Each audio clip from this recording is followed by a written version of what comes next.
I'm Isabella Martinez, 32, and I thought dealing with difficult customers during dinner rush was the hardest part of the restaurant business. I was wrong. The hardest part was sitting at my father's mahogany dining table in Willowbrook Heights, last Thanksgiving, surrounded by my entire extended family, when he looked directly at me and said, "Isabella, you're 32 years old and still just a waitress. When are you going to get a real job like your sister?" That's when I quietly pulled out my phone, opened my banking app, and slid it across the table to him. What happened next changed our family dynamic forever. Before we jump back in, tell us where you're tuning in from. And if this story touches you, make sure you're subscribed, because tomorrow I've saved something extra special for you. If you've ever been underestimated by the people who should believe in you most, drop a comment and let me know where you're watching from. Hit that like button and subscribe, because what I'm about to tell you will show you exactly how I went from being dismissed as just a waitress to revealing a secret that left my entire family speechless. But before I tell you about that devastating Thanksgiving dinner, let me take you back to where this all started, because the journey to that moment began 3 years earlier in the most unexpected way. It was a typical Tuesday evening at Rosario's Italian Kitchen in downtown Millhaven, the family restaurant where I'd been working since I was 16. The dinner rush was in full swing, and I was juggling 6 tables when Mrs. Eleanor Whitfield, a regular customer, grabbed my arm as I passed her table. "Isabella, dear," she said in her refined British accent, "I need to ask you something important." Mrs. Whitfield was different from our usual customers. She always ordered the same thing, our house salad with grilled chicken, and she always sat alone at table 7, reading what looked like business documents. She was probably in her 70s, impeccably dressed, and had been coming in every Tuesday for almost 2 years. "Of course, Mrs. Whitfield. What can I do for you?" "I've been watching you work for months now," she said, her sharp blue eyes studying my face. "You remember every customer's order without writing it down. You notice when someone's having a bad day and somehow make them smile. You've trained half the staff here, even though you're not officially a manager. And most importantly, you understand food." I smiled politely, unsure where this was going. "Thank you, that's very kind of you to say." "I'm not being kind, dear. I'm being observant." She leaned forward conspiratorially. "Tell me, what would you change about this restaurant if you could?" The question caught me off guard. I glanced around quickly. My manager, Tony, was in the back office, and my other tables seemed settled for the moment. "Well," I said slowly, "I'd probably update the menu to include some healthier options that don't sacrifice flavor. Maybe add a farm-to-table section. The lighting could be warmer, more intimate.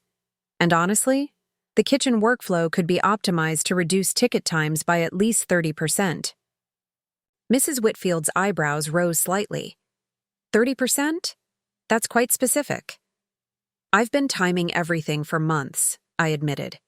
"During slow periods, I chart order patterns, peak times, kitchen bottlenecks. I guess it's just a habit." "Fascinating."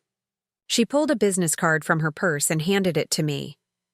"Isabella, I'd like you to consider something. I'm retiring next month, and I have a small restaurant in Pinehurst Village that needs someone with vision, someone who understands both the front and back of house operations." I looked at the card. Eleanor Whitfield, CEO, Whitfield Hospitality Group. My eyes widened. Whitfield Hospitality Group owned 12 upscale restaurants across the tri-state area. Mrs. Whitfield, I had no idea. "That was rather the point, dear. I've been looking for the right person to take over the Garden Bistro. It's small, only 40 seats, but it has tremendous potential. The current manager is leaving, and frankly, it needs someone who can see what it could become, not just what it is." My heart was racing. I'm flattered, but I don't have any formal management experience or business training. Nonsense. You've been managing this place informally for years. What you lack in formal training, you make up for an instinct and genuine care for the customer experience. She stood up, leaving money for her meal plus a generous tip. Think about it. If you're interested, call me tomorrow. That night, I couldn't sleep. I kept thinking about Mrs. Whitfield's offer, about the possibility of actually running a restaurant instead of just working in one. But mostly, I thought about my family and how they'd react. My father, Roberto Martinez, was a successful insurance broker who'd built his company from nothing. He was proud of his achievement and had very specific ideas about what constituted success. My sister Carmen was a corporate lawyer at a prestigious firm downtown, married to another lawyer, living in a house that could have been featured in Architectural Digest. Then there was me, Isabella, the daughter who never applied, herself, who was wasting her potential by working in restaurants. Every family gathering included subtle and not so subtle comments about when I was going to get serious about my career. The next day, I called Mrs. Whitfield and accepted her offer. The Garden Bistro was everything she'd described: small, charming, with incredible potential. But it was also struggling. The previous manager had let standards slide, the staff was demoralized, and customer reviews were mixed at best. I threw myself into learning everything I could. I enrolled in online business courses, studied food cost management, learned about vendor negotiations and staff scheduling. I spent my days working at the Garden Bistro and my evenings researching industry trends and analyzing our competition. Within 6 months, we'd turned things around. I'd restructured the menu, retrained the staff, and created systems that improved both efficiency and customer satisfaction. Our online reviews went from an average of 2.8 stars to 4.6 stars. Revenue increased by 43%. Mrs. Whitfield was impressed. So impressed that she made me an offer I never saw coming. "Isabella," she said during our monthly review meeting, "I want to sell you the Garden Bistro." I nearly choked on my coffee. "Excuse me? You've proven you can run it better than anyone I could hire. The numbers speak for themselves. I'm prepared to offer you a partnership deal. You can buy the restaurant over 5 years with the profits you generate." It was the opportunity of a lifetime, but it also meant taking on significant financial risk and responsibility. I'd gone from being a waitress to a restaurant manager to potentially becoming a restaurant owner in less than 2 years. I said yes. But here's the thing. I never told my family about any of it. Not about Mrs. Whitfield's offer, not about buying the Garden Bistro, and definitely not about what happened next. Because 6 months after I bought the Garden Bistro, something incredible happened. A local food blogger discovered us and wrote a review that went viral. Suddenly, we had a waiting list every night. Food Network reached out about featuring us in a segment about hidden gems. And then came the phone calls from investors. Within 18 months, I had opened a second location, then a third. Each one successful, each one building on the reputation we'd established at the original Garden Bistro. By the time that fateful Thanksgiving dinner arrived, I owned 4 restaurants across 3 different cities, employed over 60 people, and had been featured in Regional Business Magazine as one of the 30 under 30 entrepreneurs to watch. But to my family, I was still just Isabella the waitress, who needed to get her life together. And that's what made my father's comment at Thanksgiving dinner so devastating, and my response so satisfying. Because when I slid that phone across the table showing my business banking account with a balance that exceeded his annual income, the silence that followed was worth every moment of doubt I'd ever faced. But I'm getting ahead of myself. To really understand what happened that night, you need to know about the 3 years of secret success that led up to it, and why I chose to keep it hidden from the people who should have been celebrating with me all along. Trust me, this story is just getting started, and the best part is yet to come. Preparing and narrating this story took us a lot of time, so if you are enjoying it, subscribe to our channel. It means a lot to us. Now back to the story. To understand why my father's words cut so deep that Thanksgiving night, you need to know where I came from and how food became my language of love, in a family that spoke only in achievements and accolades. I grew up in the Martinez household in Willowbrook Heights, where success was measured in degrees, salary figures, and social status. My father, Roberto Martinez, had immigrated from Colombia with nothing but a high school education and an unshakable belief that hard work could overcome any obstacle. He built Martinez Insurance from a single-room office above a bakery into one of the most successful independent agencies in the tri-state area. In America, he would tell Carmen and me over dinner, education and professional success are the only things that matter. Everything else is just a hobby. My mother, Diana, had been a school principal before she married my father. She gave up her career to support his business ambitions and raise their daughters. She never complained, but I could see the wistfulness in her eyes when she talked about her teaching days. She channeled all her unfulfilled professional dreams into pushing Carmen and me toward what she called respectable careers. Carmen was the golden child from day one, valedictorian of her high school class, full scholarship to Columbia University, law degree from Harvard. She never questioned the path laid out for her, and it rewarded her handsomely. By 30, she was a partner at Sterling and Associates, married to Marcus Whitman, another successful attorney, living in a colonial mansion that was featured in Better Homes and Gardens. Then there was me. Don't get me wrong, I wasn't a failure academically.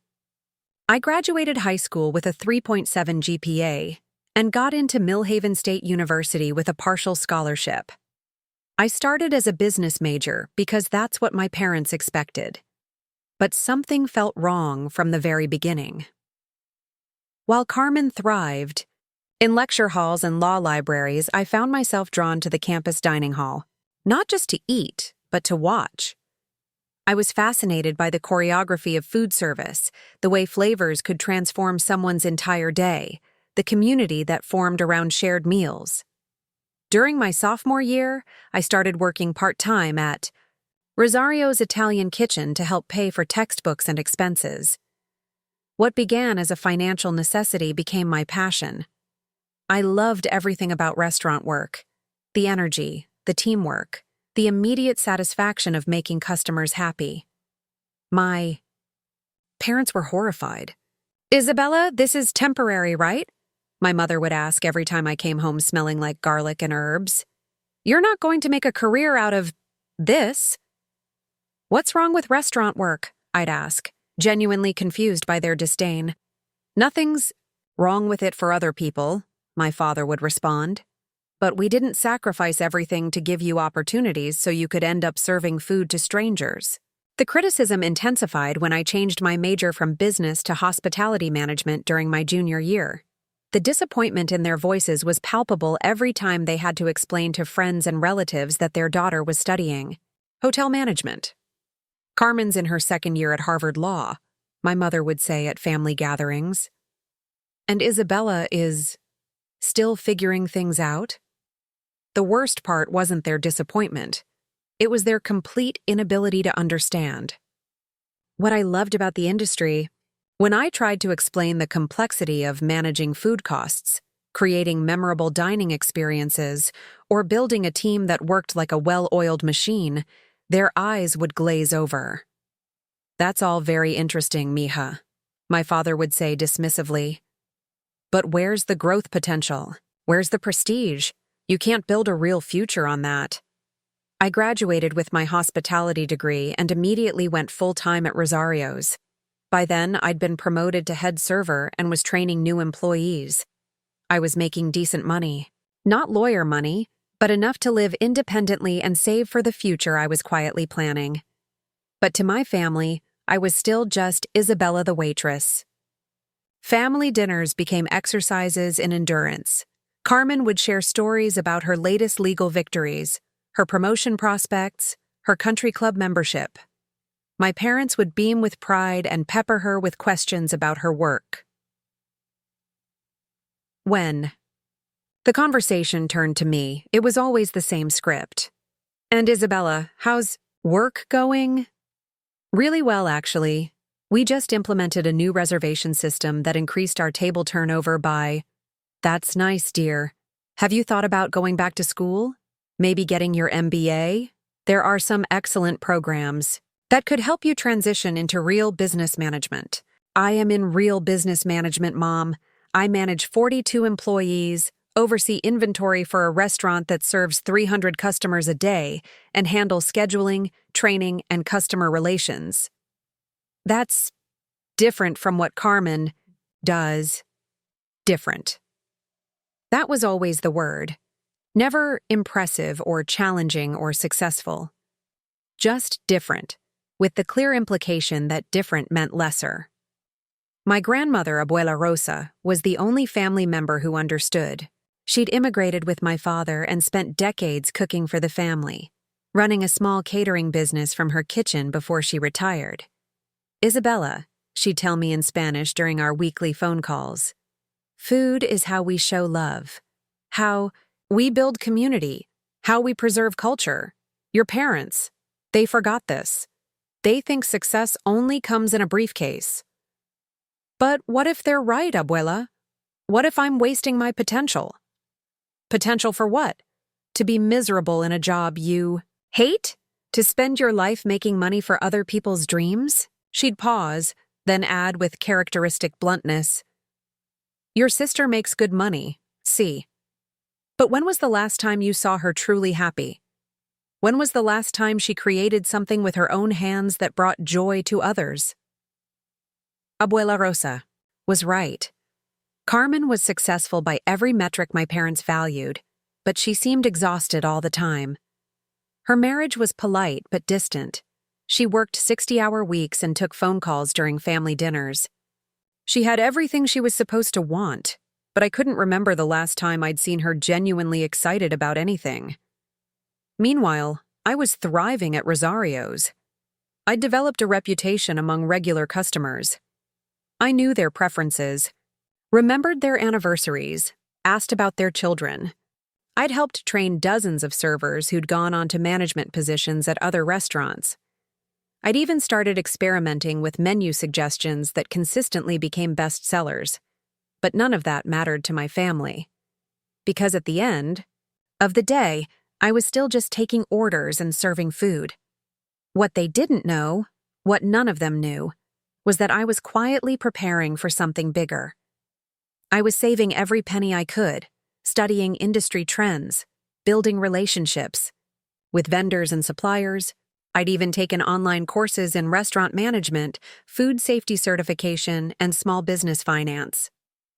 I had a 5-year plan that would have impressed any business school professor, but I kept it to myself because I knew that sharing my dreams would only invite more skepticism and disappointment. Looking back, I think that's why Mrs. Whitfield's offer meant so much to me. Here was someone who saw my potential not despite my restaurant experience, but because of it. Someone who understood that what I was doing required skill, intelligence, and business acumen. For the first time in my adult life, someone looked at my work and saw opportunity instead of limitation. But as excited as I was about the possibilities ahead, I was also terrified of what my family would think. Would they finally respect my choices if I became a restaurant manager? Would they understand that this wasn't just about serving food, but about creating experiences, building a business, and following a passion that actually fulfilled me? Or would they find new reasons to explain why my success didn't count? Why it wasn't real? Why I still needed to get a proper job like my sister? As it turned out, I was about to find out in the most dramatic way possible. Because the journey from server to secret restaurant owner was just beginning, and the biggest challenges weren't going to come from customers, suppliers, or competitors. They were going to come from the dining room table where I'd grown up, from the people who were supposed to love and support me unconditionally, but who couldn't see past their own narrow definition of success to recognize what I was actually building. And that's a lesson that would change everything. Not just about my business, but about my family, my relationships, and my understanding of what it really means to succeed on your own terms. When I walked into the garden, bistro for the first time as its new manager, I felt like I was stepping into a completely different universe. Pinehurst Village was nothing like downtown Millhaven, where I'd spent years working at Rosario's. This wasn't a neighborhood of college students grabbing quick bites between classes or families celebrating birthdays with oversized portions of pasta. Pinehurst Village was old money. Tree-lined streets with boutique shops, art galleries, and cafes where a single cup of coffee cost more than most people's lunch. The houses were historic colonials and sprawling Victorians, each one more impressive than the last. Mercedes and BMWs lined the streets like it was a luxury car showroom. The Garden Bistro sat on the corner of Elm and Magnolia, in a converted Victorian house with wraparound porches and floor-to-ceiling windows. From the outside, it looked like something from a magazine, charming, elegant, inviting. But the moment I stepped inside, I understood why Mrs. Whitfield needed someone with vision. The interior was stuck in 1995. Burgundy walls, heavy dark furniture, artificial plants gathering dust in corners. The lighting was harsh fluorescent. That made everyone look sick. The carpet was worn and stained in several places. Worst of all, it smelled musty, like a basement that hadn't been aired out in months. "So," said Derek Morrison, the outgoing manager, as he showed me around on my first day. "This is it. 43 seats, kitchens in the back, staff room upstairs." He handed me a ring of keys like he was passing along a burden he was thrilled to be rid of. Derek was 28, had an MBA from Wharton, and had been hired 18 months earlier with grand plans to modernize the operation. Instead, he'd managed to alienate half the staff, confuse the regular customers with constantly changing menus, and drive revenue down by 30%. "The thing is," he continued, clearly eager to justify his failures, "the clientele here is challenging. They're set in their ways, resistant to change. Plus, the kitchen equipment is outdated, the staff is undertrained, and honestly, the whole concept is just past its prime." I nodded politely while mentally cataloging everything that was wrong with his assessment.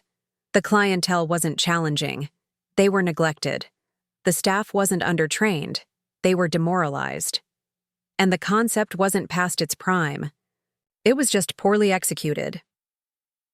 My first staff meeting was on a Tuesday morning at 9 a.m. 6 people showed up. Maria Santos, the head cook who'd been there for 4 years. Janet Williams, a server in her 50s who'd worked there since the restaurant opened. 2 other servers, Kevin and Amanda. Tom Bradley, the sous chef, and Patricia Liu, who handled the front desk and reservations. They sat around a scratched, wooden table in the upstairs staff room, looking like they were attending a funeral. The energy was so low I could practically feel the resignation radiating from every person. "Hi, everyone," I began, trying to inject some enthusiasm into my voice. "I'm Isabella Martinez, and I'm excited to be working with all of you to turn this place around." Janet let out a small snort. "Turn it around? Honey, Derek said the same thing when he started. We've heard it all before." "I understand you're skeptical," I replied. "But I want you to know that I've worked in restaurants for 8 years, starting as a server, working my way up. I'm not here with theories from business school. I'm here because I understand what it takes to make a restaurant work." Maria leaned forward slightly. "What happened to Derek?" "Derek decided to pursue other opportunities," I said diplomatically. "But more importantly, let's talk about what you think is working here and what isn't." For the next hour, I listened. Really listened. Not the performative listening that Derek had probably done, where he was just waiting for his turn to talk, but genuine, focused attention to what these experienced professionals had to say. Janet told me about regular customers who'd stopped coming because the service had become inconsistent. Maria explained how Derek had changed suppliers 3 times in 6 months, making it impossible to maintain quality standards. Tom described the frustration of working with equipment that broke down constantly but never got properly repaired. "The worst part," Patricia said quietly, "is that we used to be proud to work here. When Mrs. Whitfield first opened the garden bistro, it meant something. We had waiting lists on weekends. Food critics wrote about us. Now, she gestured around the dingy staff room. Now we're just going through the motions. After the meeting, I spent the rest of the day observing. I watched the lunch service, noting how the servers moved inefficiently around the dining room because the table layout made no sense. I timed how long it took orders to come out of the kitchen and identified 3 bottlenecks that were easily fixable. I read through customer reviews online and found consistent complaints about slow service, inconsistent food quality, and an unwelcoming atmosphere. But I also saw potential everywhere. The bones of the restaurant were solid. The kitchen, while outdated, was well-designed and spacious. The dining room had beautiful architectural details hidden under poor lighting and worse decorating choices. Most importantly, the staff, once you got past their defensive cynicism, clearly cared about doing good work. That first week, I barely slept. I spent my days at the restaurant, learning every system, meeting every vendor, understanding every process. My evenings were devoted to research, studying successful bistros in similar markets, reading industry publications, and most importantly, learning about Pinehurst Village itself. I drove through the neighborhood at different times of day, noting who lived there, how they dressed, where they shopped. I visited competitors, analyzing their menus, service styles, and pricing. I spoke with shop owners on our street, understanding the foot traffic patterns and customer demographics. What I discovered was fascinating. Pinehurst Village was full of affluent retirees, successful professionals working from home, and well-educated families who valued quality over flash. They weren't looking for trendy fusion cuisine or Instagram-worthy presentations. They wanted excellent, consistent food served in a comfortable, sophisticated environment by people who treated them like valued guests rather than dollar signs. Derek had been trying to turn the Garden Bistro into something it was never meant to be, a cutting-edge, constantly evolving showcase for his culinary ambitions. But what the community actually wanted was exactly what Mrs. Whitfield had originally created, a neighborhood gathering place that felt like the best version of dining in someone's home. The revelation hit me during my second Thursday evening shift. I was working as a server that night, wanting to experience the front-of-house operations firsthand, when Mrs. Elizabeth Crawford, a regular customer in her 70s, asked to speak with me. "Are you the new manager?" she asked. "Yes, ma'am. Isabella Martinez. How can I help you?" "I've been coming here for 6 years," she said, her voice carrying the authority of someone accustomed to being heard. "This used to be my husband's, and my favorite restaurant. We came here every Friday night until he passed last year. But lately," she shook her head sadly, "it's just not the same place." "What's changed?" I asked, genuinely wanting to understand. "Everything feels rushed now. The servers seem stressed. The food is different every time we come. Not bad, necessarily, but inconsistent. And the atmosphere." She looked around the dining room. "It used to feel warm, welcoming. Now it feels like they're trying too hard to be something they're not." That conversation crystallized everything for me. Derek hadn't failed because he lacked intelligence or education. He'd failed because he'd fundamentally misunderstood what the Garden Bistro was supposed to be. Over the next 2 weeks, I began implementing changes. But unlike Derek's dramatic overhauls, my changes were subtle, focused on excellence rather than innovation. I worked with Maria to simplify the menu, focusing on 12 dishes that we could execute perfectly every single time. I rearranged the dining room layout to improve traffic flow and create more intimate seating areas. I replaced the harsh fluorescent lighting with warm LED fixtures that made everyone look better and feel more comfortable. Most importantly, I invested time in the staff. I created training programs that treated them like professionals rather than replaceable workers. I established systems that made their jobs easier and more efficient. I listened to their suggestions and implemented the good ones immediately. The Transformation wasn't immediate, but it was noticeable. Within a month, our online reviews started improving. Regular customers like Mrs. Crawford began returning. New customers started discovering us through word-of-mouth recommendations. But the real test came when Mrs. Whitfield visited for her monthly check-in at the end of my second month. She walked through the dining room slowly, observing everything. She ordered dinner and ate in silence while I watched nervously from the kitchen pass. After she finished, she asked to speak with me privately in the office. "Isabella," she said, settling into the chair across from my desk, "I owe you an apology." My heart sank. "Mrs. Whitfield, if there's something I've done wrong..." "You've done nothing wrong. In fact, you've done everything right. I owe you an apology because I underestimated you." She smiled, and for the first time since I'd known her, she looked genuinely pleased. "I thought it would take you 6 months to turn this place around. You've done it in 8 weeks. Relief flooded through me. The staff made it possible. They just needed someone to listen to them and give them the tools to succeed. Perhaps. But Derek had the same staff, the same resources, and the same opportunity. The difference isn't the tools, Isabella.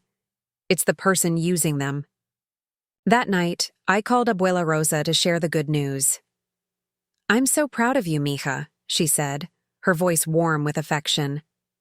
"But tell me, are you going to share this with your parents?" I hesitated. "I don't know, Abuela. They still see this as just a restaurant job. I'm not sure they'd understand the significance." "Maybe," she said thoughtfully. "Or maybe they're waiting for you to show them what they're missing." As I hung up the phone, I realized that Abuela Rosa was right about one thing. I was building something significant. The question was whether my family would ever be able to see it. But first, I had to decide if I was ready to let them try.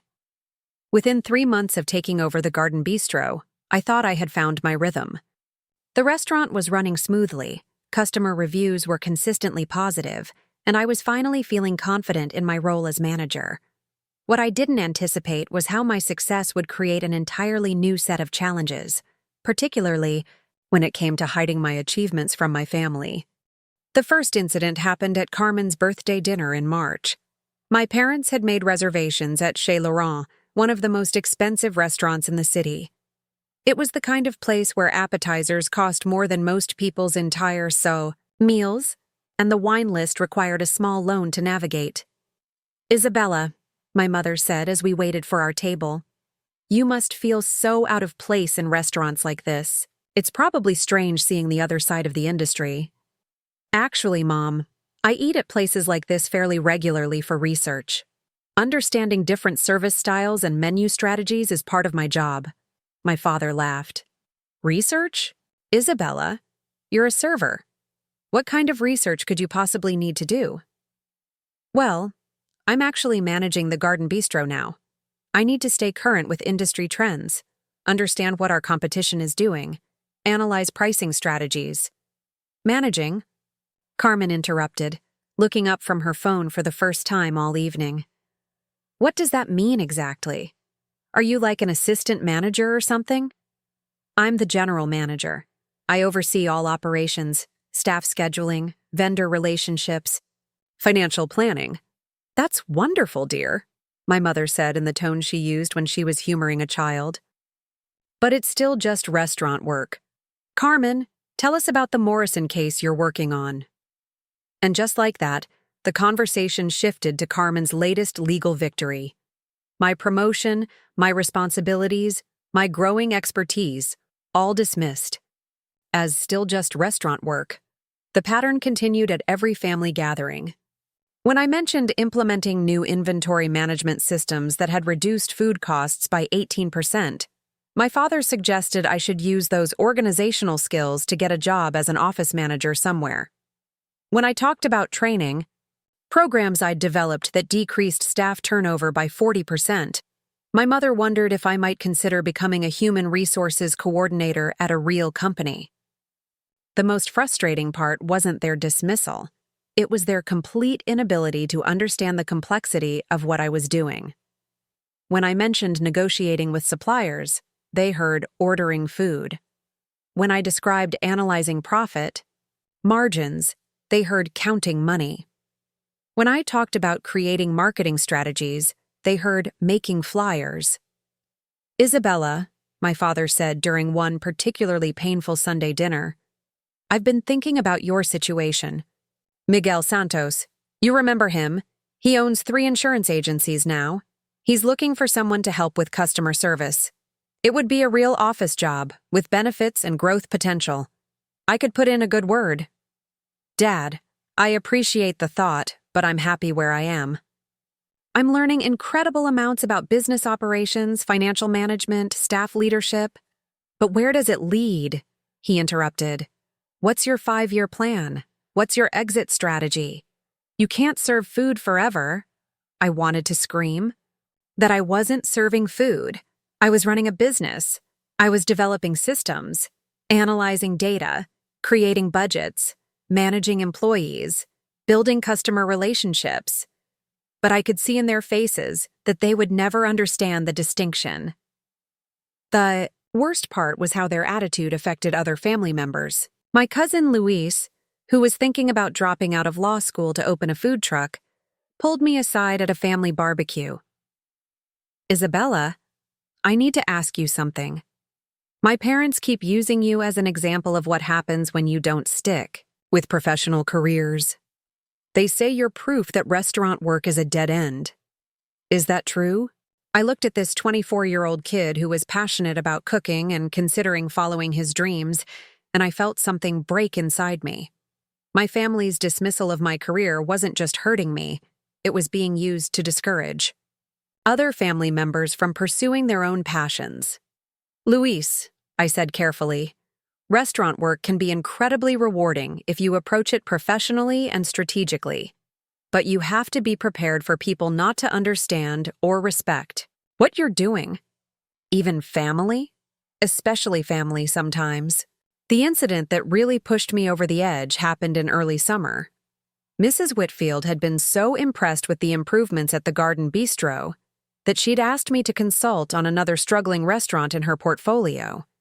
It was a significant recognition of my expertise, and I was excited about the additional responsibility and income. I made the mistake of mentioning it at a family dinner. Consulting? Carmen asked with barely concealed amusement. Isabella, you've been a manager for 6 months. What could you possibly consult about? Restaurant operations, staff efficiency, menu optimization, customer experience improvement. Those are just basic management tasks, my father interrupted. Real consultants have years of experience, advanced degrees, proven track records with major companies. I do have a proven track record. The Garden Bistro's revenue has increased by 60% since I took over. Customer satisfaction scores have gone from below average to exceptional. Staff turnover has virtually disappeared. In one restaurant, my mother said dismissively, Carmen consults on cases involving millions of dollars, major corporations, complex legal issues. What you're doing is different. There was that word again, different. Never impressive or successful or professional. Always different. With the clear implication that different meant lesser. That night, I went home and did something I'd never done before. I looked up Carmen's law firm online and researched her recent cases. What I found was illuminating. Yes, she worked on big cases with impressive dollar amounts, but her role was typically as a junior associate doing research and document review. The complex strategic thinking, the high-level client interaction, the innovative problem-solving, those were handled by partners who were decades older and more experienced. Meanwhile, I was single-handedly responsible for every aspect of a business that served thousands of customers, employed dozens of people, and generated hundreds of thousands of dollars in annual revenue. But because it involved food service, it didn't count as real business experience. The breaking point came in August. Mrs. Whitfield had invited me to attend the Regional Restaurant Association's annual conference as her guest. It was a 3-day event featuring industry leaders, innovative chefs, and successful restaurateurs. I was incredibly excited about the networking opportunities and educational sessions. When I mentioned it to my family, my father's response was swift and cutting. "Isabella, you're 29 years old. When are you going to stop playing restaurant and start building a real career? This conference, this consulting work, this management position, it's all just elaborate ways of avoiding adult responsibilities." Adult responsibilities? Dad, I manage a staff of 15 people. I'm responsible for food safety regulations, labor law compliance, tax obligations, insurance requirements, vendor contracts. Those are operational details. He waved dismissively. Anyone can learn to follow procedures. Real leadership requires education, strategic thinking, the ability to work with sophisticated clients on complex problems. I stared at him, speechless. He had just described exactly what I did every day, but because it happened in a restaurant kitchen instead of a corporate boardroom, it didn't qualify as real leadership. That weekend, I did something that surprised even me. I drove to the conference alone, without telling my family where I was going.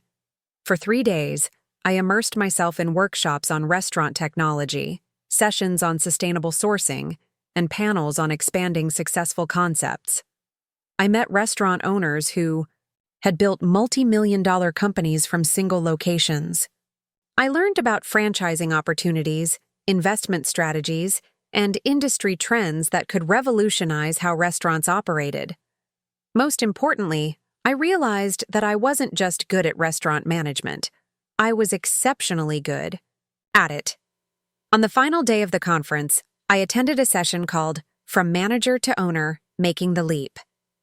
The presenter was Sandra Chen, who had parlayed a single restaurant into a chain of 12 locations across 4 states. "The biggest obstacle to growth isn't capital or market opportunity," she said. "It's the belief that what you're doing matters. If you don't respect your own expertise, no one else will either." Her words hit me like a physical blow. I realized that my family's dismissal had infected my own thinking. I'd started to internalize their message that restaurant work was somehow lesser, that my skills and achievements didn't really count. But sitting in that conference room, surrounded by successful entrepreneurs who had built impressive companies, in the food service industry, I understood something crucial. The problem wasn't my career choice. The problem was my family's narrow definition of success. I drove home from that conference with a new sense of determination.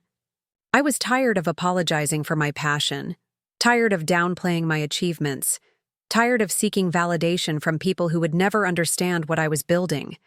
What I didn't know was that Mrs. Whitfield was about to make me an offer that would change everything and force me to decide whether I was ready to stop hiding my ambitions from the people whose approval I'd spent my whole life seeking. The call came on a Tuesday morning in September, and by the time I hung up the phone, I knew there was no going back to being just Isabella the waitress. The only question was whether I was brave enough to let my family see who I really was. Jake's question hung in the air like a challenge Victoria couldn't deflect. "Victoria, why didn't you tell us?" The simplicity of it was devastating because there was no good answer, no explanation that wouldn't reveal the calculated nature of her deception. Victoria's mouth opened and closed several times before she managed to speak. I didn't think it mattered who paid for what. The important thing was getting beautiful photos of Emma's graduation. The logistics weren't really anyone else's business. "Logistics?" Patricia Henderson repeated, her eyebrows rising. "I'm sorry, dear, but excluding the person who funded an event from participating in it isn't logistics. It's quite unusual." Emma stepped closer to me, and I felt her small hand slip into mine. "Grandma Margaret," she said quietly, "I'm so sorry. I didn't know. If I had known, I would have insisted you be in every single photo." Victoria's face crumpled for just a moment before hardening again. "Emma, You don't understand how complicated adult relationships can be. Your grandmother has a way of making everything about herself when she contributes financially to something.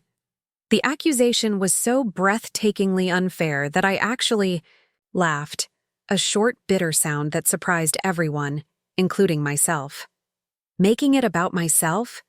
Victoria, I've spent 42 years making everything about you. The only thing I've ever asked for in return is basic respect and inclusion. Apparently that was too much. You see? Victoria said, gesturing toward me as if I was proving her point. This is exactly what I mean. One small disagreement about photo arrangements and suddenly I'm the villain who's never appreciated anything you've done for me. But Jake was shaking his head slowly, his expression troubled. Victoria, this isn't a small disagreement. Mrs. Sinclair paid nearly $3,000 for our photography session. She should absolutely be in the photos. Hell, she should be front and center if she wants to be. Don't you dare take her side against me, Victoria snapped at Jake, her composure finally cracking completely. You have no idea what it's like, having a mother who uses money to control every situation, who makes you feel guilty for accepting help, who… Stop. The word came out of my mouth with such force that everyone froze. Just stop, Victoria, right now. I had reached my breaking point. Not just for this afternoon, not just about these photos, but about 42 years of being mischaracterized, manipulated, and taken for granted by the daughter I had sacrificed everything to raise. You want to talk about control?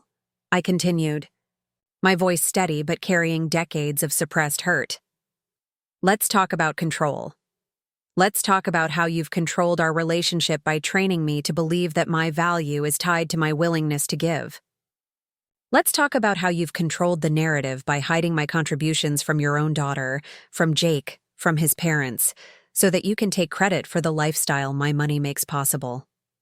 Victoria opened her mouth to protest, but I wasn't finished.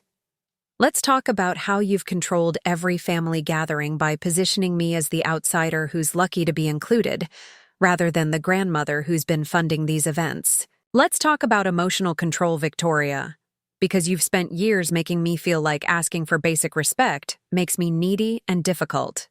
The photographer had completely abandoned any pretense of continuing the session and was now openly watching what was clearly the most dramatic family confrontation she'd ever witnessed. Emma was crying quietly, still holding my hand, and Jake looked like he was beginning to understand that he'd been dating someone he didn't really know.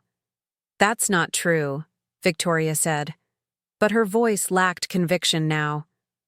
I've always been grateful for your help. I've always appreciated… When? I interrupted. When was the last time you actually expressed gratitude rather than just expectation?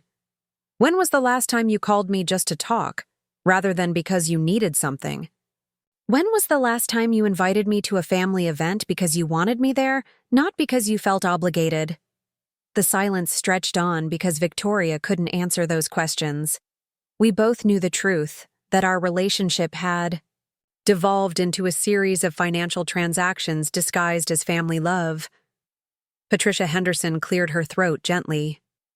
Margaret, she said, using my first name for the first time, I think you should know that Robert and I had assumed you and your husband were financially comfortable, and that the photography session was just a nice gesture from Emma's grandparents. We had no idea about your personal sacrifices. There is no husband, I said quietly. Emma's grandfather left when Victoria was 8. I've been doing this alone for 34 years. The revelation seemed to shock Jake's parents into an even deeper understanding of the scope of what I had accomplished and what Victoria had hidden. A single mother, working hospital shifts, putting her daughter through college, helping with a house down payment, funding family celebrations, and being excluded from the very events she made possible. Emma pulled on my hand. Grandma Margaret, why didn't you ever tell me about Daddy leaving? Why didn't I know about how much you've helped us? Before I could answer, Victoria stepped forward, her face flushed with anger and embarrassment. Because some things are private. Emma. Because financial arrangements between adults aren't children's business. Because your grandmother has a martyr complex and loves to remind everyone of her sacrifices. That final accusation, the claim that I had a martyr complex, broke something inside me that had been barely holding together for years. The suggestion that acknowledging my contributions made me manipulative, that asking for basic respect made me difficult, that wanting to be included in my own family made me controlling. "You know what, Victoria?"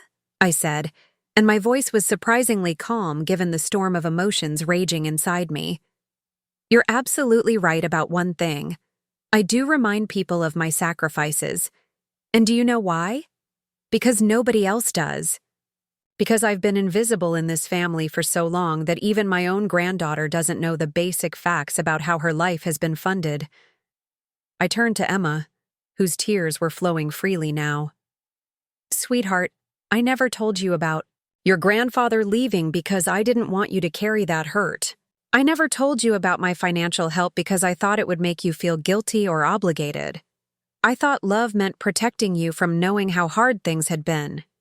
Then I looked back at Victoria. "But what I realize now is that by hiding my struggles and my contributions, I enabled you to take them for granted. I enabled you to build a life on my sacrifices while pretending they didn't exist. I enabled you to treat me like a convenient resource instead of your mother." Jake was staring at Victoria with an expression I'd never seen before. A mixture of disappointment and recognition. "Is this true? About the house down payment? About Emma's expenses? About all of it?" Victoria's last defenses were crumbling. "Jake, you don't understand. My mother has always been. She has expectations when she helps. She makes you feel guilty if you don't include her in every decision, every celebration. I had one expectation," I said firmly. "One. That I would be treated with the same respect you show to strangers. That I would be included in the family I've spent my life supporting. That was it, Victoria. That was my only expectation." Emma suddenly released my hand and walked over to the photographer. "Excuse me," she said in a voice that was stronger than her tears suggested. "I would like you to take a picture of me with my grandmother Margaret. Just the two of us first, and then one with anyone else who wants to be in it." The simple request from my granddaughter, choosing to honor me when her own mother had excluded me, was both heartbreaking and healing. It was also the moment that would change everything. Because Victoria's response to Emma's request would reveal just how deep her selfishness truly ran. And what happened next would force me to make the most difficult decision of my life as a mother. Emma's request for a photo with me hung in the air like a moment of truth that would define everything that came next. The photographer looked questioningly between Emma and Victoria, clearly unsure whose authority to follow in this family drama that had spiraled far beyond anything in her professional experience. Victoria's response was swift and sharp. "Emma, absolutely not. We are not rearranging this entire photo session because your grandmother is having an emotional breakdown. We planned these shots weeks ago, and we're sticking to the plan." The casual dismissal of Emma's heartfelt gesture, calling my legitimate hurt an emotional breakdown, crystallized everything I needed to understand about my daughter's character. But Emma, bless her 22-year-old heart, stood her ground, with a strength that reminded me exactly why I had fought so hard to give her every opportunity in life. "Mom, I'm not asking to rearrange anything. I'm asking to add something. Grandma Margaret paid for this photographer, and she should be in photos if she wants to be. More than that, I want photos with her. She's my grandmother, and I love her." Victoria's face twisted with a mixture of fury and panic. "Emma, you don't understand what you're doing. You're rewarding manipulative behavior. Your grandmother is using guilt and money to force her way into situations where she doesn't belong." "Where she doesn't belong?" Jake finally erupted, his voice louder than anyone had heard it all afternoon. "Victoria, what the hell is wrong with you? She's Emma's grandmother. She paid for this entire session. She belongs wherever she wants to. Be in these photos! Victoria whirled on Jake with venomous intensity. Don't you dare raise your voice at me, especially not to defend her. You have no idea what it's like growing up with a mother who holds every dollar she ever spent on you. Over your head, who makes you feel guilty for every kindness. Who— Stop lying. My voice cut through Victoria's tirade like a blade. The words came out quietly, but with such finality that everyone fell silent. Just stop lying, Victoria. To them, to yourself, to me. We all know that's not what happened here, and we all know that's not who I am. I walked over to where the photographer stood with her camera, this professional woman who had inadvertently become a witness to 4 decades of family dysfunction finally coming to light. What's your name? I asked. Her gently. Sarah, she replied, clearly grateful for a moment of normal human interaction in the midst of this chaos. Sarah Chen. Sarah, I want to ask you something professional, I said, loud enough for everyone to hear. In your 20 years of family photography, have you ever had a situation where the person who paid for the session was excluded from the photos? Sarah glanced nervously at Victoria, then back at me. No, ma'am, I haven't. Usually when grandparents gift a photo session, they're the ones most excited to be photographed with the family. And in your professional opinion, would it be unusual for someone to hide from their family who had paid for photography services? Extremely unusual, Sarah admitted, growing more confident as she realized her honest observations were helping to validate what everyone could see. Generally, gifting a photo session is something families celebrate and acknowledge. Victoria's desperation was reaching new heights. This is ridiculous. You're all ganging up on me because I tried to plan a nice, cohesive photo session for my daughter's graduation. I'm being vilified for wanting Emma's photos to look professional and polished. No, I said firmly. You're being held accountable for taking my money and then treating me like I was unwelcome at the event that money made possible. There's a difference, Victoria, and everyone here can see it except you. Patricia Henderson, who had been silent for several minutes, finally spoke up. Victoria, dear, I think perhaps Robert and I should leave now. This feels like something your family needs to work through privately. Please don't go! Victoria's voice cracked with desperation. I wanted you both to be part of Emma's celebration. I wanted you to see how wonderful our family is, how well Emma has turned out, how proud we all are of her achievements. We can see how wonderful Emma is, Robert Henderson said quietly. That's never been in question. But Victoria, what we're seeing right now, this isn't wonderful. This is a young woman treating her mother with shocking cruelty after that mother has apparently sacrificed everything to support her. The judgment from Jake's parents, people Victoria had been so desperate to impress, seemed to hit her like a physical blow. Her carefully constructed image of the perfect family was crumbling in real time, and everyone could see the ugly reality underneath. Emma walked over to me and took my arm.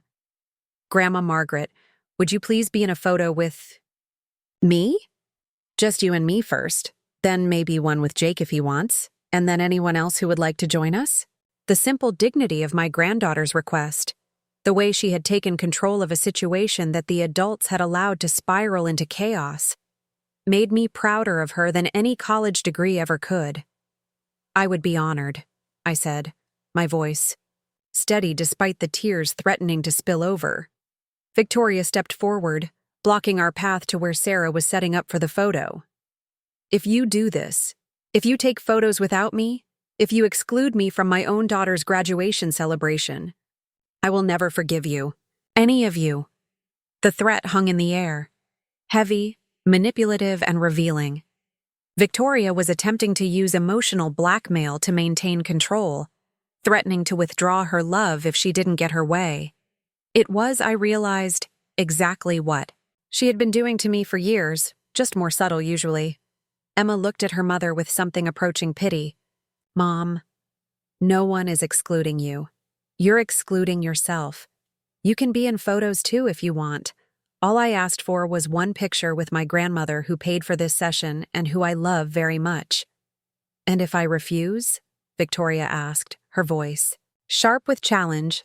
Emma straightened her shoulders, and I saw in that moment the strong, principled woman she was becoming.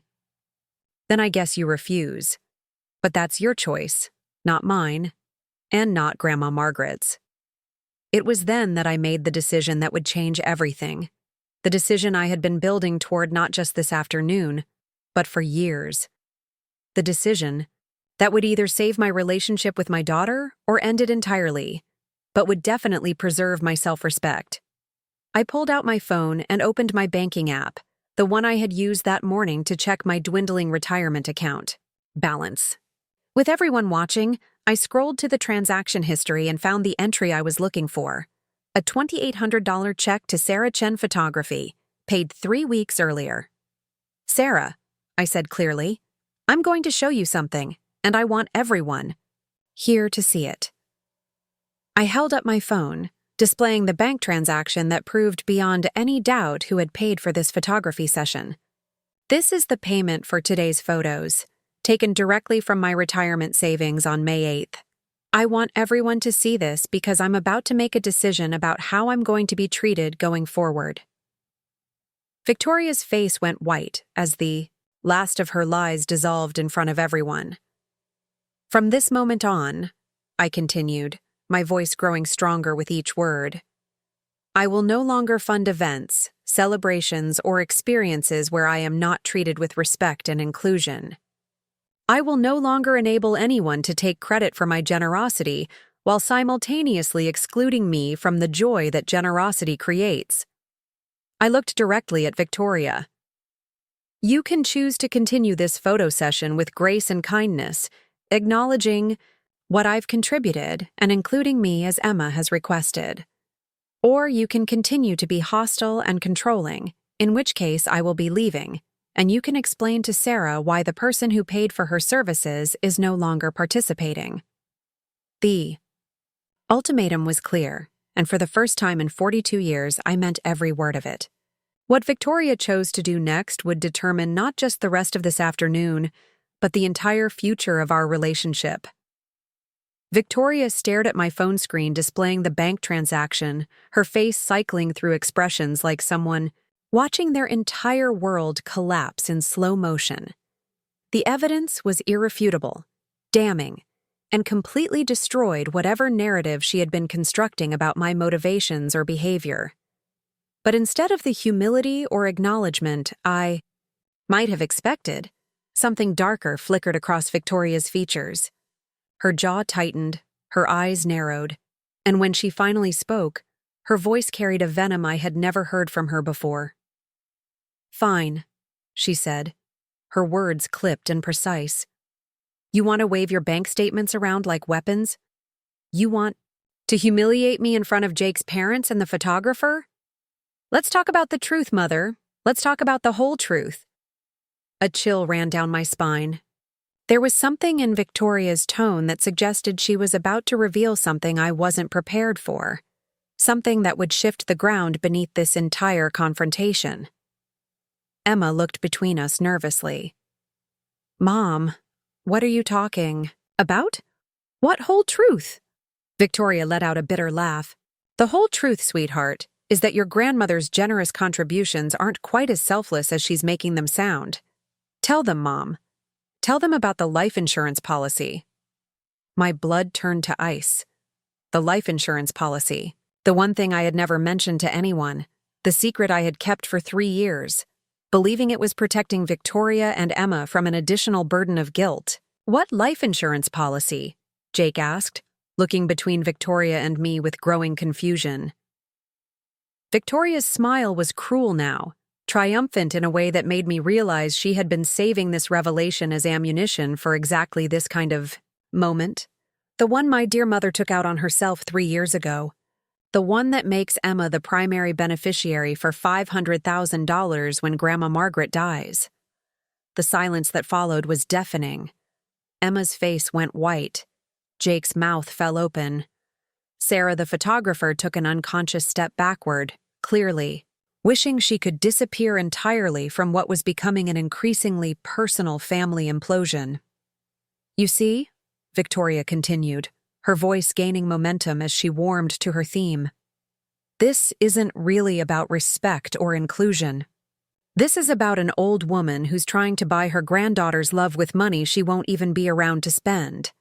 Every sacrifice she makes, every dollar she gives us, it's all about securing Emma's loyalty for when she's gone. Emma was shaking now, tears streaming down her face. Grandma Margaret, is that true? Do you have a life insurance policy that... I couldn't speak.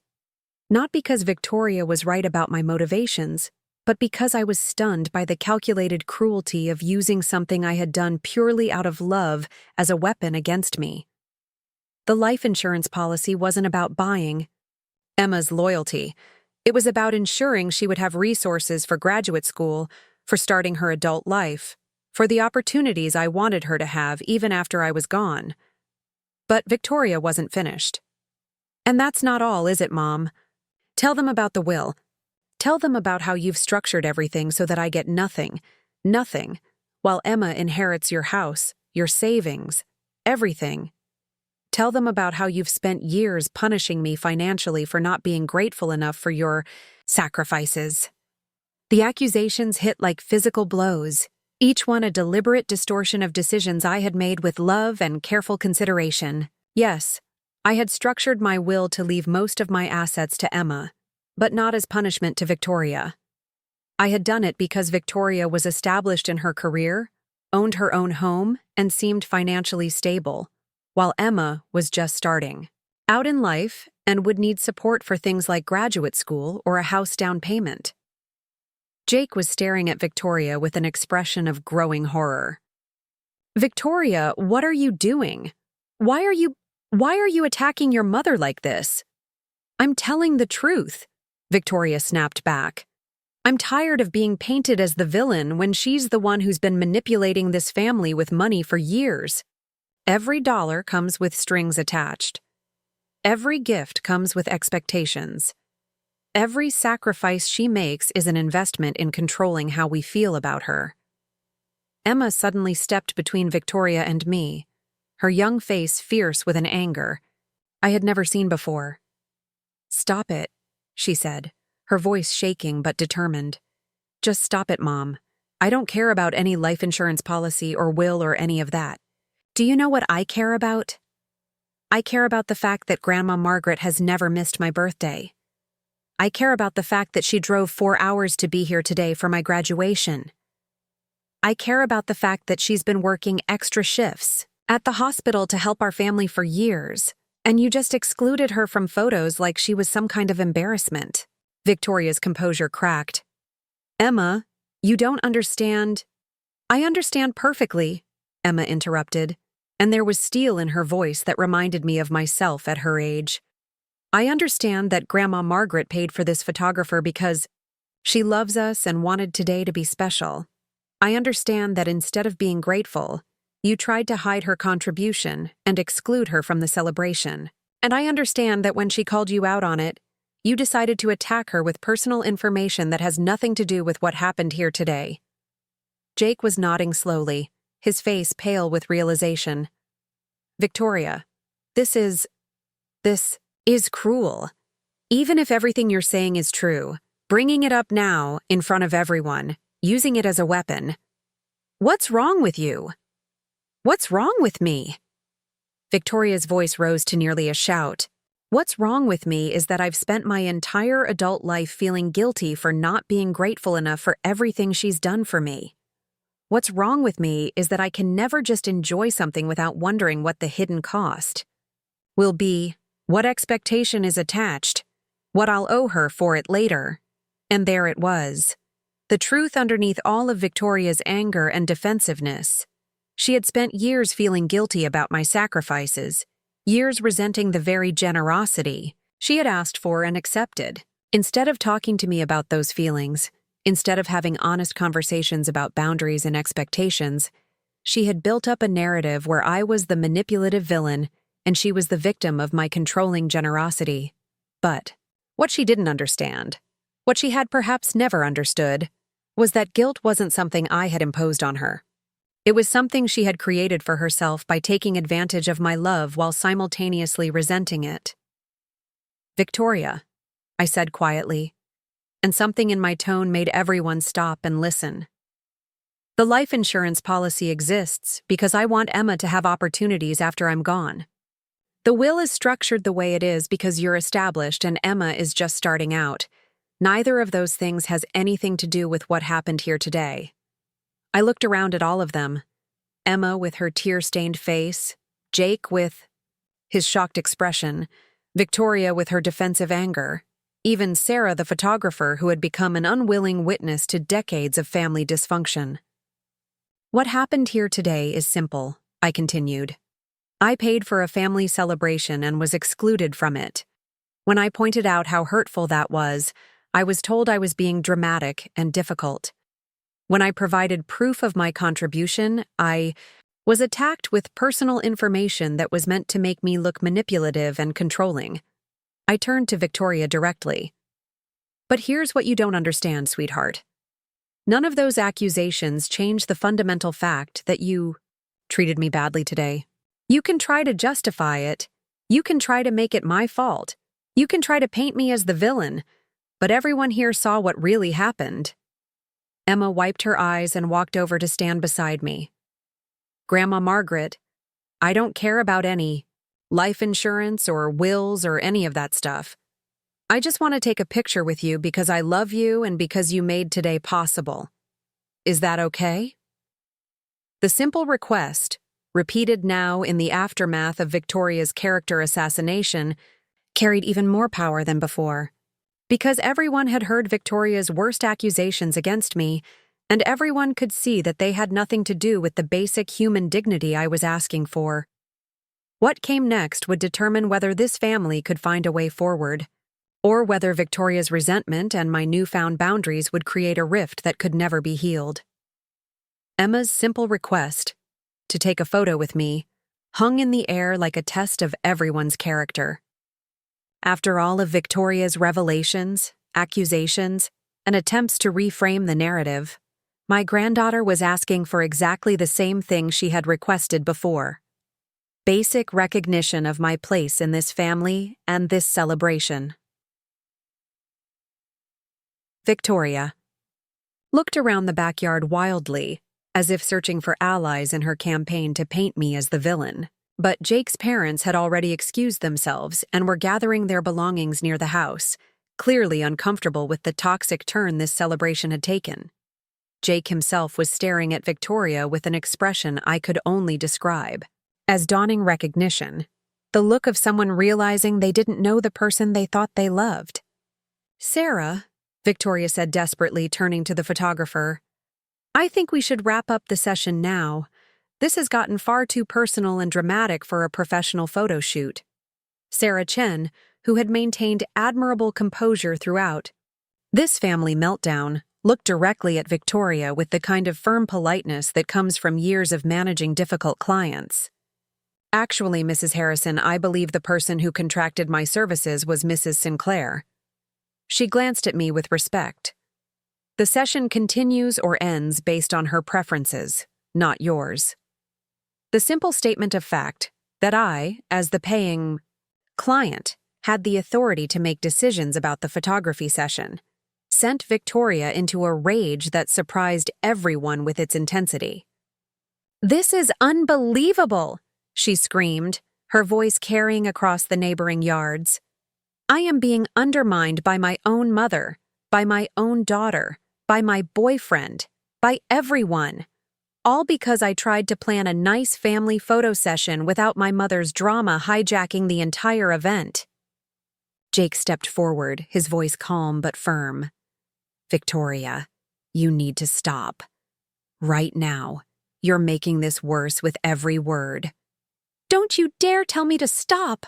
Victoria whirled on him, her eyes blazing. "You have no idea what it's like growing up with a mother who martyrs herself constantly, who makes every kindness feel like a debt you can never repay.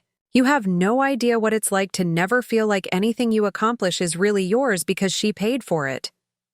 Emma, who had been standing quietly beside me, finally spoke up.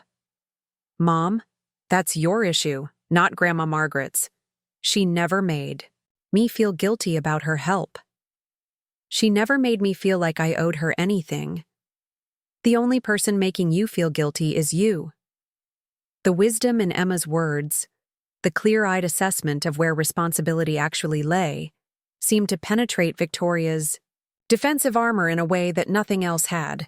For just a moment, her anger flickered, and I saw something vulnerable underneath, the scared 8-year-old who had watched her father walk away. But instead of vulnerability leading to self-reflection, it seemed to fuel Victoria's need to lash out even more viciously. "Fine," she said, her voice dropping to a dangerous quiet. "You all want to make me the villain? You want to act like I'm some kind of monster for trying to maintain boundaries with my controlling mother? Then let me tell you what's really going to happen." She pulled out her phone and began typing furiously. "I'm canceling the rest of this photography session. I'm asking everyone to leave my property. And I'm making it very clear that going forward, anyone who wants a relationship with me needs to choose me or her. You can't have both." The ultimatum was breathtaking in its cruelty and its childishness.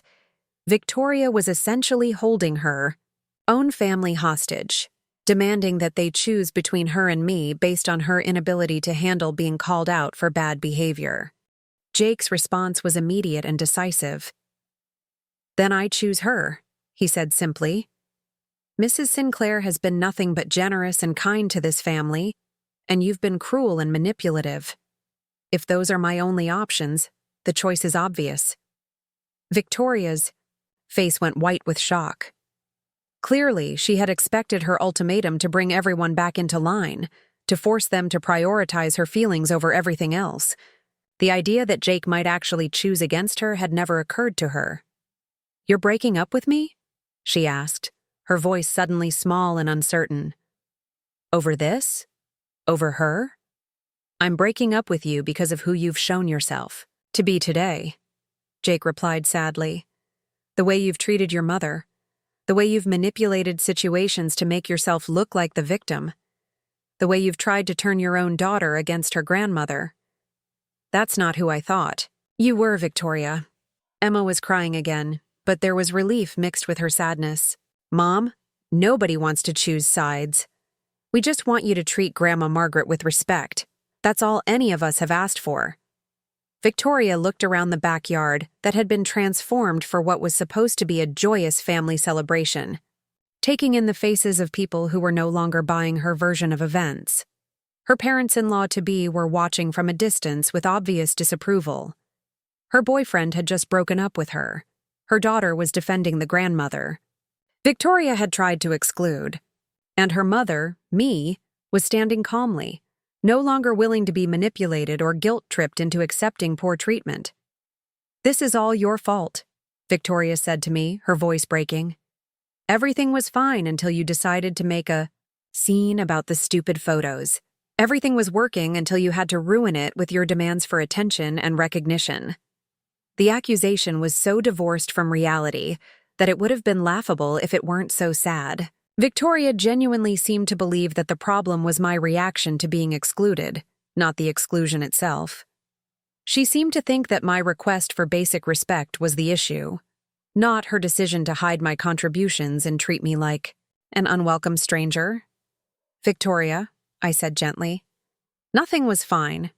You were treating me poorly and hoping I wouldn't notice or wouldn't speak up about it. The only thing that changed is that I finally decided to advocate for myself."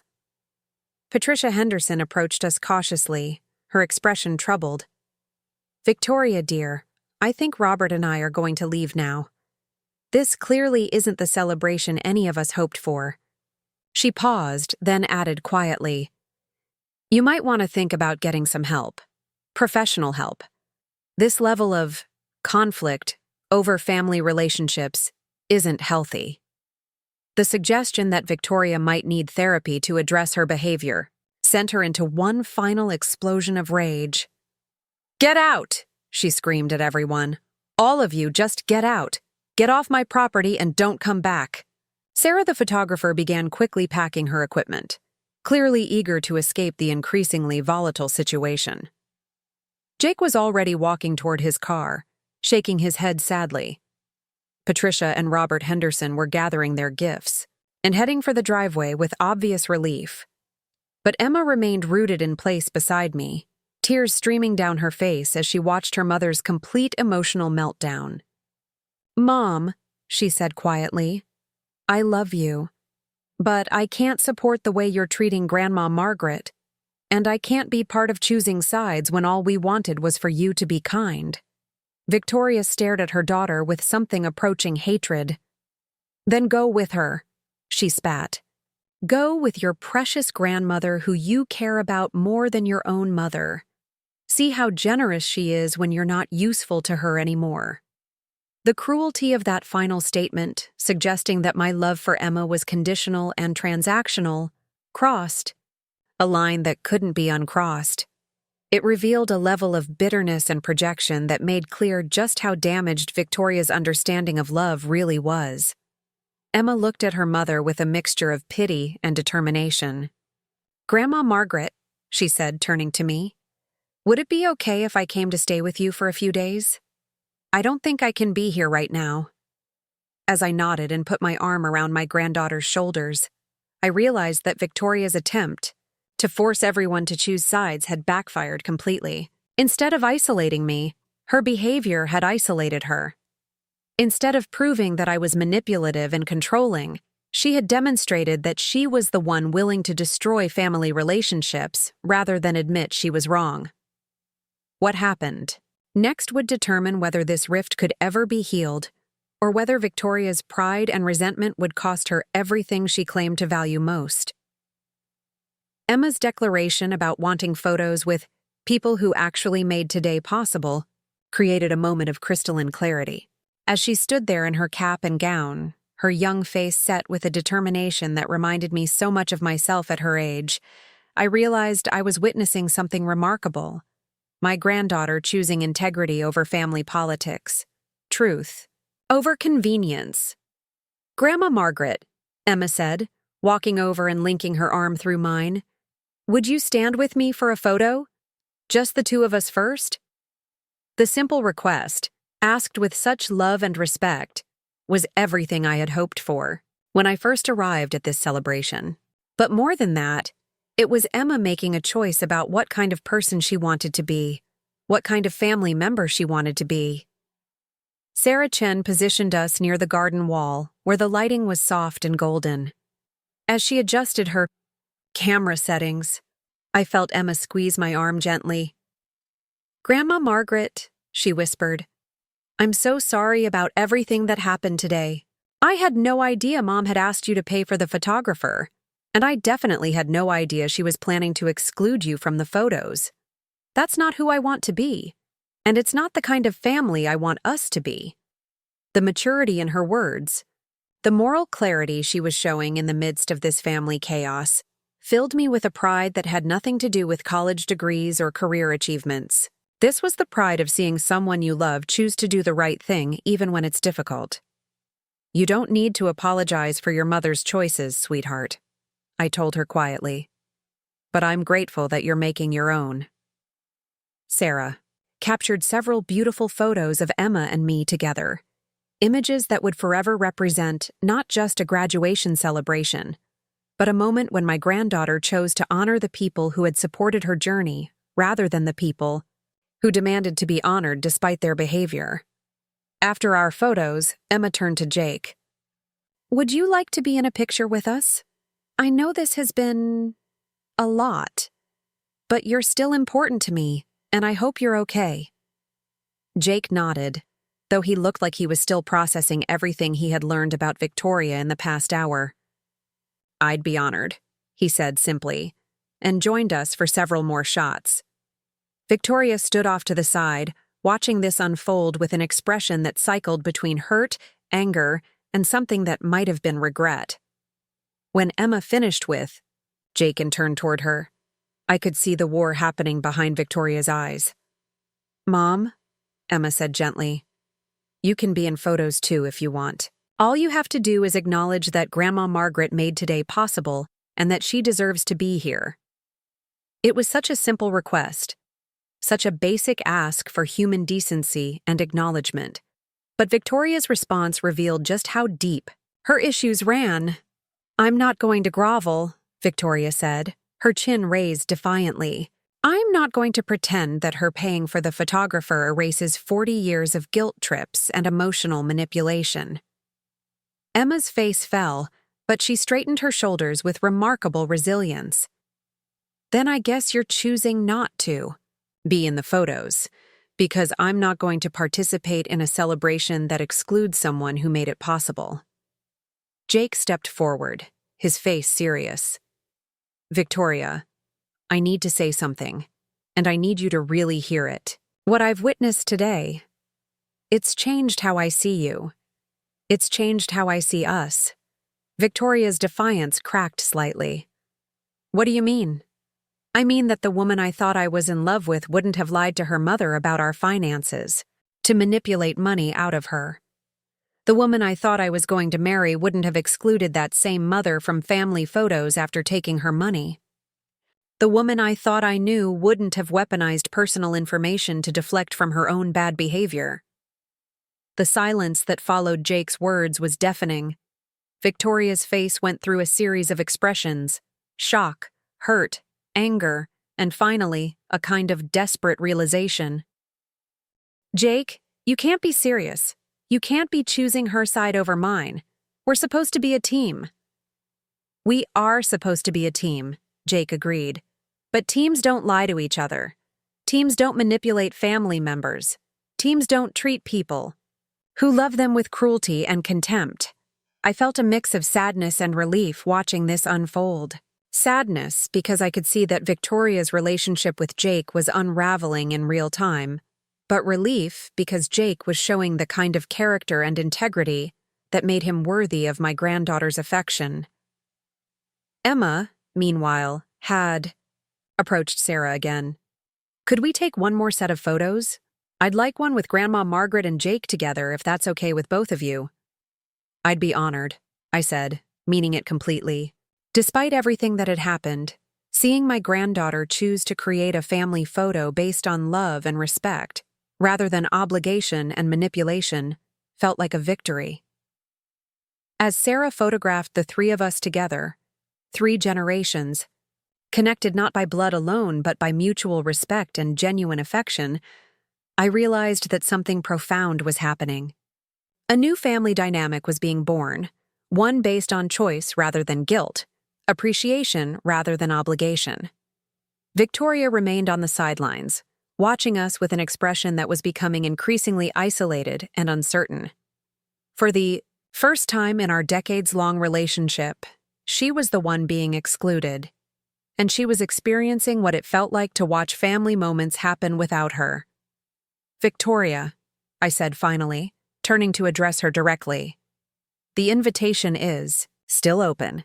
You can join us anytime you're ready to treat me with basic respect." But instead of softening, Victoria's expression hardened further. "This is unbelievable," she said, her voice rising. "My own daughter and my boyfriend are choosing a manipulative old woman over me. You've turned them both against me." Emma's response was swift and clear. "Nobody turned me against you, Mom. I watched you hurt someone I love, and I chose not to participate in that. That's not manipulation. That's having standards." Jake nodded in agreement. "Victoria, your mother didn't turn me against you. Your behavior did that all by itself."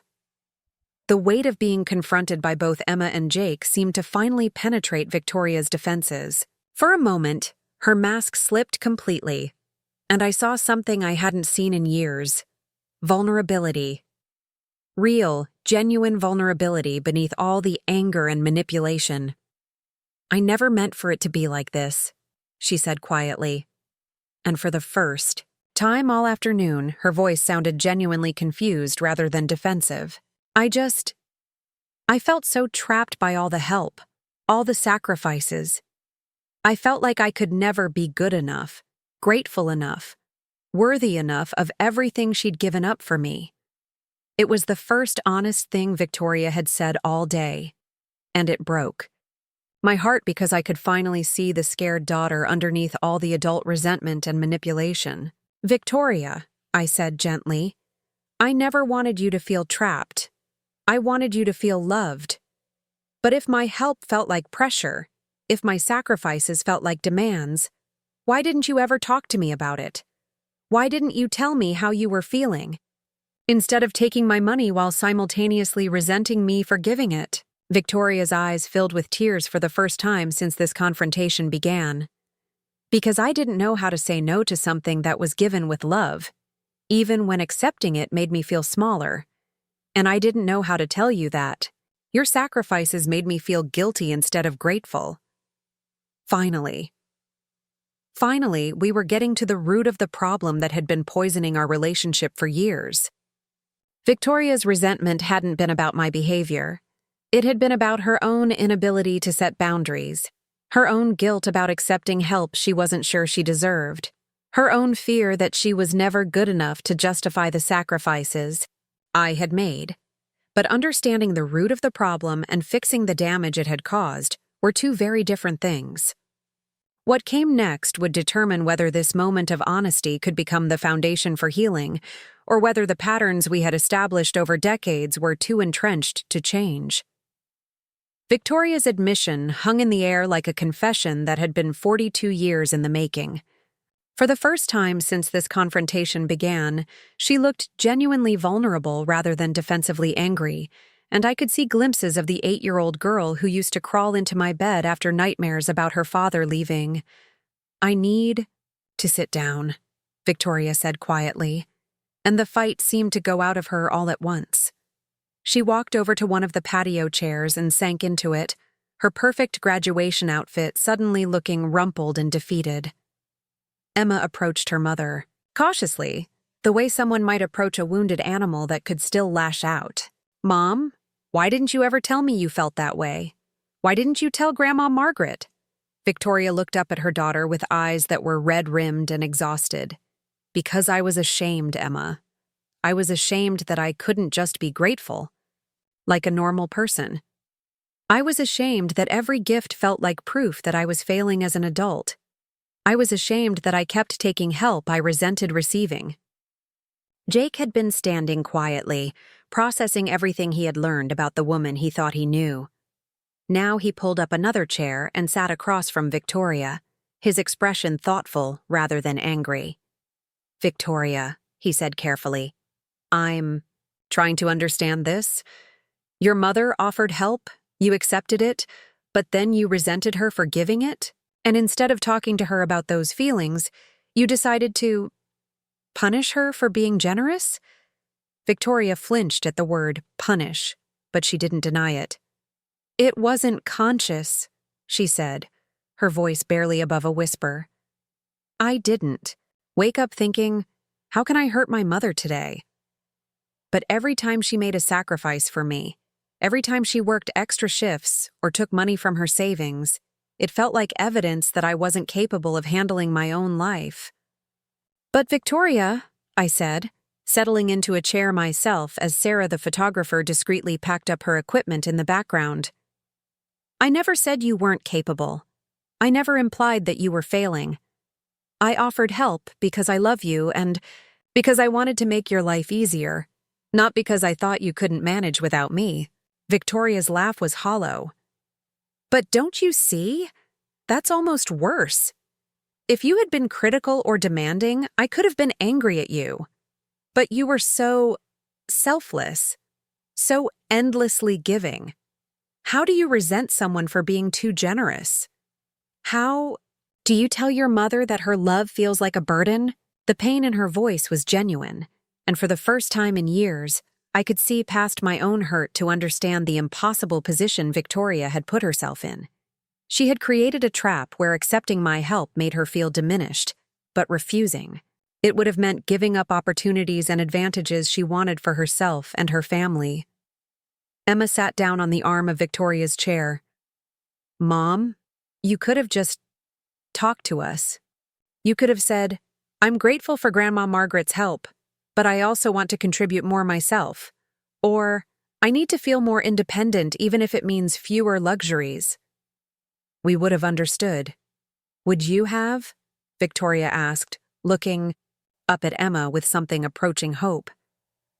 Would you really have understood if I said I wanted to turn down help that could have made your life better? Yes, Emma said without hesitation. Because I'd rather have a mother who's honest about her feelings than one who accepts help she resents and then takes that resentment out on the person who offered it. Jake nodded in agreement. Victoria, what's been hardest for me to understand today isn't that you had complicated feelings about financial help. It's that you dealt with those feelings by being dishonest and cruel to someone who loves you. Victoria was quiet for a long moment, staring at her hands folded in her lap. When she finally looked up, her expression had changed again. This time, to something that looked like genuine remorse. I owe you an apology, she said, looking directly at me. A real one. Not for having complicated feelings about your help, but for handling those feelings so badly. For lying about our financial situation to manipulate money from you. For excluding you from photos you paid for. For attacking you with personal information when you called me out on my behavior. The apology was more than I had dared to hope for, but I could see that Victoria was struggling with something deeper. There's more, isn't there? I asked gently. Victoria nodded, tears finally spilling over. I'm scared, she admitted. I'm scared that I've damaged our relationship so badly that we can't fix it. I'm scared that I've shown Emma and Jake who I really am underneath all the pretending. I'm scared that I've become someone I don't recognize, someone who hurts people. I love because I can't deal with my own feelings. Emma reached over and took her mother's hand. Mom, you haven't shown us who you really are. You've shown us who you become when you don't deal with your feelings honestly.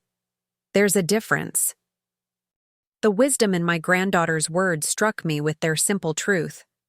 Victoria wasn't inherently cruel or manipulative. She had become those things as a defense mechanism against feelings she didn't know how to process. But recognizing the difference between who someone is and who they've become when they're struggling was the first step toward healing. Victoria, I said carefully, I want you to know that I forgive you for today. I forgive you for the lies, for the exclusion, for the attack on my character. But I need you to understand that going forward, our relationship has to be different, Victoria. Looked up at me with a mixture of hope and fear. Different how? Honest, I said simply. If you have feelings about my help, you need to tell me instead of resenting me silently. If you want more independence, we need to talk about what that looks like instead of you punishing me for offering support. If you're struggling with guilt or feeling diminished, those are conversations we need to have, not problems you need to solve by excluding me from family events. Jake was nodding thoughtfully. Victoria, what Mrs. Sinclair is describing. That's how healthy relationships work. People talk about their feelings instead of acting them out in destructive ways. But what if I can't change? Victoria asked, her voice small and scared. What if this pattern is too deep, too established? What if I keep hurting people because I don't know how to handle my own emotions? Emma squeezed her mother's hand. Then you get help learning how. There are therapists who specialize in family dynamics and communication. There are ways to break old patterns if you really want to. I do want to, Victoria said, and for the first time all afternoon I believed her. Completely. I want to be someone Emma can be proud of. I want to be someone who can accept love without turning it into resentment. I want to be someone who deserves Jake's respect and your forgiveness. Sarah Chen, who had been waiting patiently while our family worked through decades of dysfunction, finally approached us hesitantly. I'm sorry to interrupt, she said, but I wanted to let you know that I have some beautiful photos from today. The ones of Emma with her grandmother are particularly lovely. You can really see the love and respect between them. Victoria looked up at Sarah with the expression that was part sadness, part regret. Would it be possible to take one more photo? One with all of us together, if everyone's willing? The request was tentative, hopeful, and completely different from the demanding, controlling tone Victoria had used earlier when orchestrating her cohesive family photos. Emma looked at me questioningly, and I could see her asking permission, not just for the photo, but for the possibility of moving forward, of giving her mother a chance to prove that her apology was genuine. "I'd like that," I said, and meant it. As we arranged ourselves for what would become the most important family photo ever taken, not because of professional lighting or coordinated outfits, but because it represented the possibility of healing. After truth-telling, I realized that sometimes the most beautiful family moments come not from perfect planning, but from imperfect people choosing to do better. What happened after this photo was taken would determine whether Victoria's moment of vulnerability could become the foundation for a healthier relationship, or whether old patterns would reassert themselves once the crisis passed. But for now, in this moment, we were a family again, flawed, complicated, and finally honest with each other. 6 months later, I found myself standing in the same backyard in Rosewood Heights, but everything was different. The occasion was Emma's 23rd birthday, and as I watched my granddaughter laugh with friends around the fire pit Jake had built himself, I marveled at how much had changed since that explosive afternoon when a family photo session became a reckoning 42 years in the making. The transformation hadn't been instant or magical. There had been difficult conversations, family therapy sessions that left us all emotionally drained, and moments when old patterns threatened to reassert themselves. But the foundation we had laid that day, built on honesty, respect, and genuine accountability, had held strong. Victoria approached me carrying 2 cups of coffee, a small gesture that would have seemed insignificant to an outsider, but represented a seismic shift in our relationship. For the first time in decades, she was the one bringing me something, offering comfort rather than asking for assistance. "Thank you, sweetheart," I said, accepting the cup gratefully. The endearment came naturally now, without the careful calculation that had characterized our interactions for so many years. "I wanted to tell you something," Victoria said, settling into the chair beside me. "Dr. Reeves says I'm making real progress in therapy. She thinks I'm ready to start talking about the next step." Dr. Sarah Reeves was the family therapist Victoria had started seeing 2 weeks after the graduation photo session. Individual therapy had led to joint sessions with Emma, and eventually to family meetings that included me. It had been painful work, excavating decades of unspoken resentments and unexamined patterns, but it had also been healing in ways I hadn't thought possible. "What kind of next step?" I asked, genuinely curious rather than wary.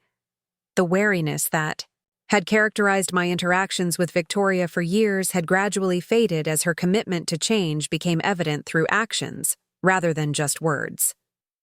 "I want to start paying you back," she said simply. "Not everything. We both know that's not realistic. But I want to start acknowledging your financial contributions with something more than words. I want to create a plan for gradually taking over expenses you've been covering, starting with Emma's car insurance and moving forward from there." The offer touched me deeply, not because I needed the money, but because it represented Victoria taking ownership of her adult responsibilities and recognizing the impact of my sacrifices.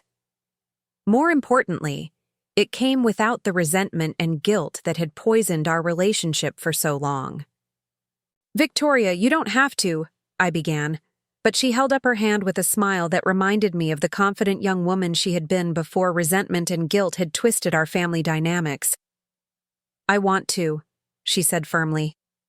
"Dr. Reeves helped me understand that part of my resentment came from feeling like a child who was dependent on her mother's generosity. I need to feel like an adult who can take care of her own responsibilities, even if it means making some lifestyle adjustments." Indeed, Victoria and Jake had made significant changes over the past 6 months. They had moved to a smaller, more affordable house in a neighborhood that better matched their actual income. Victoria had taken on freelance marketing projects to supplement her salary. Jake had started a small landscaping business on weekends to help build their financial independence. The changes hadn't been easy, but they had been liberating. Victoria seemed lighter somehow, more confident, less burdened by the weight of unacknowledged obligations and unspoken resentments.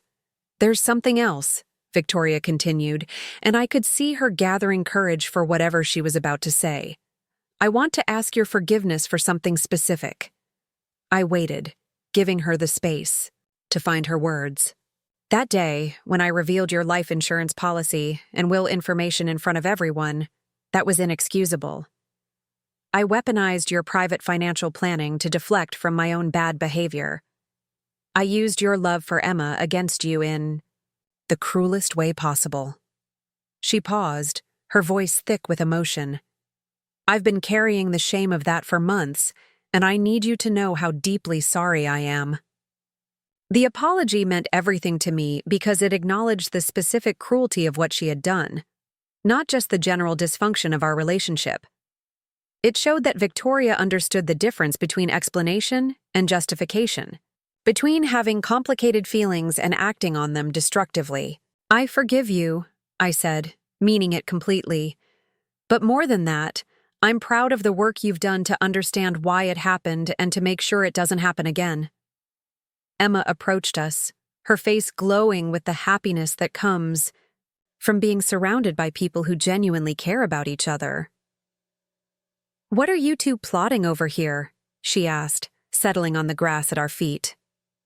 "Just talking about how much things have changed," Victoria said, reaching down to smooth Emma's hair with a tenderness I hadn't seen from her in years. "They really have," Emma agreed. "You know what I love most about our family now? We actually talk to each other. Like, really talk. About hard things, about feelings, about problems before they become explosions." She was right. The family therapy had taught us communication skills we had never learned naturally. We had practiced expressing needs without manipulation, setting boundaries without cruelty, and accepting help without resentment. It had been like learning a new language, but one that allowed us to finally understand each other. Jake joined us, carrying a plate of the birthday cake he had made himself, another small but significant gesture toward independence and self-sufficiency. "Mrs. Sinclair, I wanted to thank you again for helping me understand something important that day." "What's that?" I asked. "You showed me what it looks like to stand up for yourself with dignity. When you set that boundary about not funding events where you weren't treated with respect, you weren't being manipulative or dramatic. You were modeling healthy self-respect. It helped me understand what I needed to expect in my relationships, too." Jake and Victoria had worked through their own issues in couples counseling, addressing the lies and manipulation that had nearly ended their relationship. Jake had learned to recognize manipulation when it happened, while Victoria had learned to communicate her needs directly, rather than through destructive behaviors. As the evening wound down and guests began to leave, I found myself reflecting on the journey that had brought us to this place of genuine connection and mutual respect. The photo session that had seemed like such a disaster 6 months ago had actually been the catalyst for the most important transformation our family had ever experienced. The framed photo from that day, the final group shot we had taken after, all the truth-telling and apologies, now sat on my mantel at home. Not because it was perfectly composed or professionally lit, but because it captured the moment when we chose healing over resentment, honesty over manipulation, and love over control. Emma walked me to my car as I prepared to leave, another small tradition that had emerged from our new family dynamic. "Grandma Margaret," she said, hugging me tightly, "I'm so grateful for everything that happened that day. I know it was painful, but it gave us back our real family." As I drove home through the quiet streets of Cedar Falls, I thought about the letter I had started writing to my sister Ruth, trying to explain how a family photo session had become a masterclass in setting boundaries and demanding respect. The most important lesson, I had realized, wasn't about the specific conflict over photos or money. It was about the courage to stop accepting treatment that diminishes your worth, even when, especially when, That treatment comes from people you love.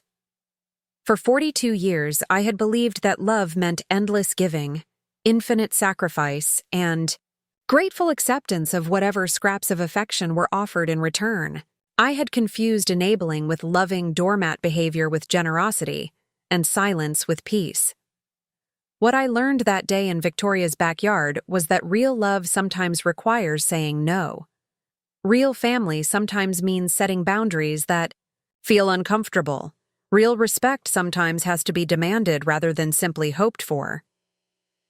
The most beautiful family photos aren't always the ones with perfect smiles and coordinated outfits. Sometimes they're the ones taken after the hardest conversations, when people choose to do better rather than just look better. And sometimes the greatest gift you can give your family isn't another sacrifice. It's the example of someone who knows their own worth and insists that others recognize it too. Up next, you've got 2 more standout stories right on your screen. If this one hit the mark, you won't want to pass these up. Just click and check them out.